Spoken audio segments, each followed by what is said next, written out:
Hello, Teodora. Hi. It's great having you here.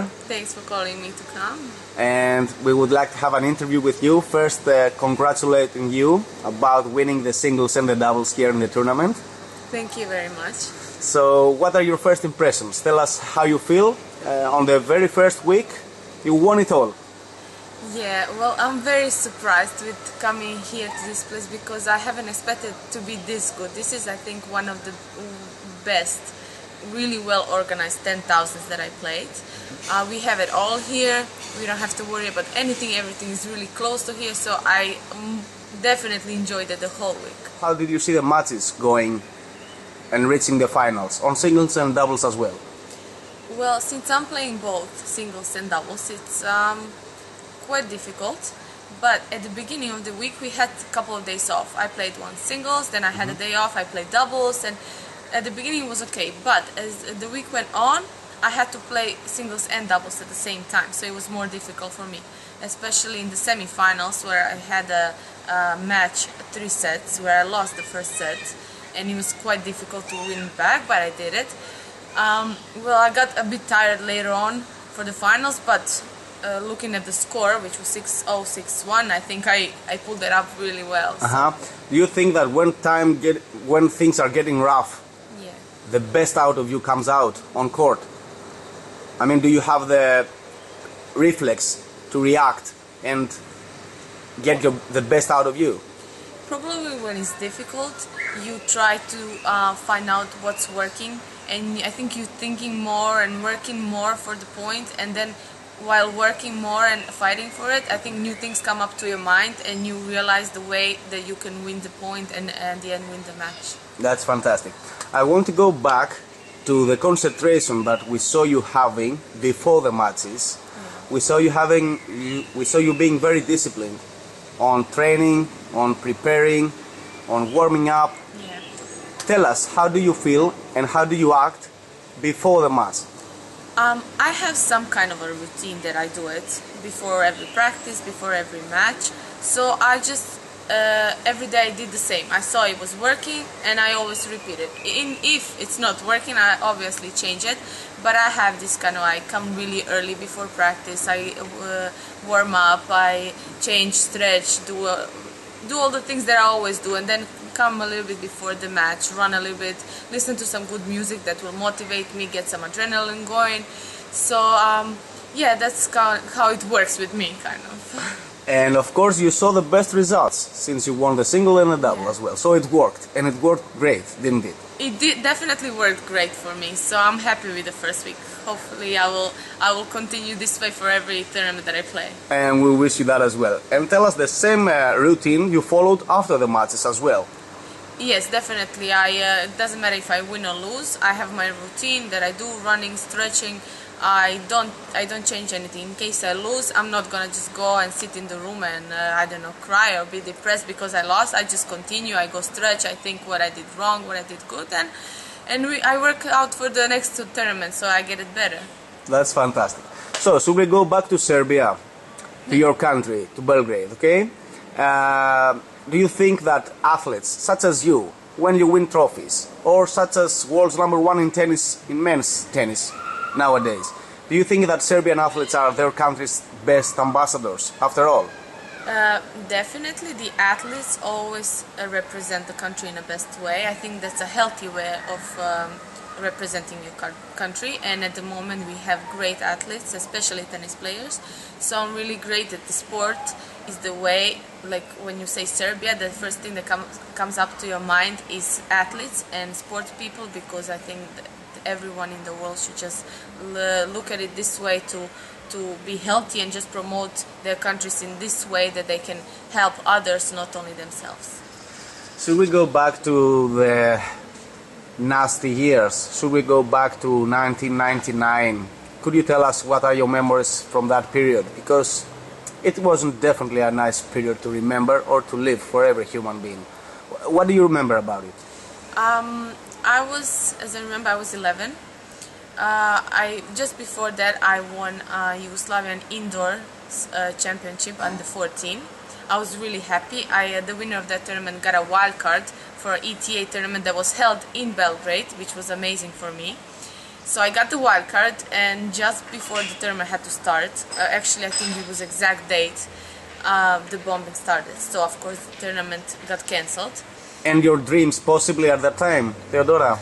I was very sad, very definitely sad. First of all, I was sad because our country was bombed. That was for sure the first thing. And second thing was that was the first time that I got a wild card for some tournament that I actually earned. I didn't get it just like that. I really earned this wild card. So I was really sad that I couldn't play. And of course sad that my country, and angry at the same time that my country was being bombed. It was a horrible, horrible experience. About 3 months, every night, not a night, during the days, you were just scared. You had no clue where the bombs are gonna fall. If they're gonna be on your head or really far away from you. You just have no clue where they're gonna shoot. You see, for every other people who doesn't have that experience, you know, watching it on TV, it's never gonna be the same feeling. That's why we're asking you. Yeah, definitely. Even some people, they don't even know what happened there. They thought it was just some areas bombed, that there were no people. No, that's not true. Everything was bombed. I mean, you cannot really control where the bombs are falling. So, of course they can, but you can always miss it by a little bit and just shoot innocent people.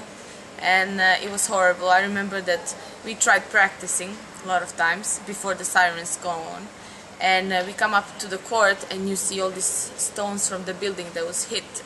They were hit nearby. So we should first clean the court. We cleaned the court because of the stones and rocks. Then we tried to play a little bit, but as soon as we started, the sirens went on, and right away you had to go and hide, because even though it was bombing, I was still working on myself. So I was continuing to practice, but we could only practice when the sirens are off, because sirens sign the signs that they're starting to bomb. So before the sirens go on, we try to go out and look in the sky a bit if you see something or not, and then clean up the court, because it's usually messy from the buildings or places that were hit, and hit a few balls. And if the sirens go on, we just have to go back home and hide.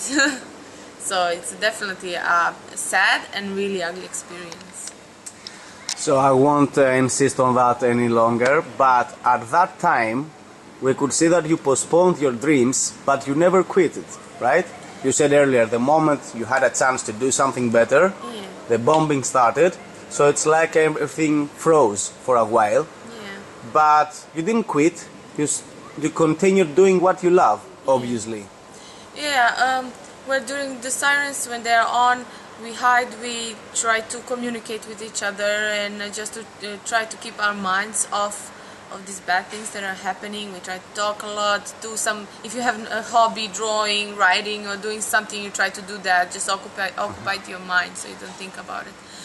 Did you lose any loved ones? Thanks God, no one that I know. No Bravo. one that I know lost. There was really an ugly experience. I apologize for the question, but I had to ask you. There was a really bad experience, because at the moment when sirens went on, my father wasn't at home. And the bomb hit really close to our house. And I went outside because I was afraid he was not there. So I looked at the direction that he went, and the bomb was exactly at the place where he was. I think my life stopped for a moment, and then after, I don't know, maybe 45 minutes, he's showing up at home. I think for 5 minutes I was stuck. I couldn't say a word. I couldn't show any emotions. He was at this place close to one radio station that they just hit. So he was really close, but thanks God nothing happened. That's fantastic, and I can imagine, we can all imagine the relief that you had at the moment. I need to thank you, Teodora, for the whole parenthesis and for going back to rough memories, which are definitely not pleasant, but I'm sure at the same time they're useful for people to know, to remember, and not to forget. So, Teodora, you have two passions for sure. One is tennis, and the other is dogs. Definitely dogs. I have 5 dogs at home. 2 are big, They're 5 or 6 years old. They're really huge. They're mixed dogs, and I brought them actually I adopted them from Hungary. So I took them home. After a while, I got a German Spitz, which is about 3 kilos. Not long after that, I adopted another dog that my brother found at our weekend house. She's the only female dog that I have, so I had to sterilize her because I have all the other male dogs. She's kind of a mix of a pinch and I don't know what's the other name, but it's similar to a pinch. And then in December of 2012, I found another dog on the street, and it's a Pekingese. And it's a lovely dog. It's also a male, so I adopted him as well. So now at the moment I have 5 dogs. Also 2 years ago I found a cat on the street, so I adopted a cat as well, which recently had babies. So now we have 5 dogs, and I have also 4 cats. So I'm a big fan of animals, especially dogs. So would you say your love is obvious? Would you choose tennis or dogs? Or tennis or animals? Would you choose? Oh, well, tennis is definitely something that you have a limit. I mean, professional tennis, where you have a limit how long you can play and compete. And the animals, the dogs, you can just love forever, since you were born until you die. No? So you focus on tennis and in parallel in dogs and cats and animals. They just make me happy. I love them so much. That's the energy you get from them, the love you get from them. Definitely, I get all the energy from dogs. They're just the best friends I could ever have. You're a good person, Teodora. Thank you. I'm really crazy about dogs. I'm a big fan. If I had more space, I would definitely adopt more dogs. Definitely. Because it was only one dog that I actually bought, which I really wanted. All the rest I adopted. So, I need to thank you on behalf of tennisnews.gr. I'm thankful to you because you make great footage of us players, and we always love to see it. So. It was great talking about your passions. Hopefully we'll have another chance and talk more. Definitely, thanks. Thanks a lot.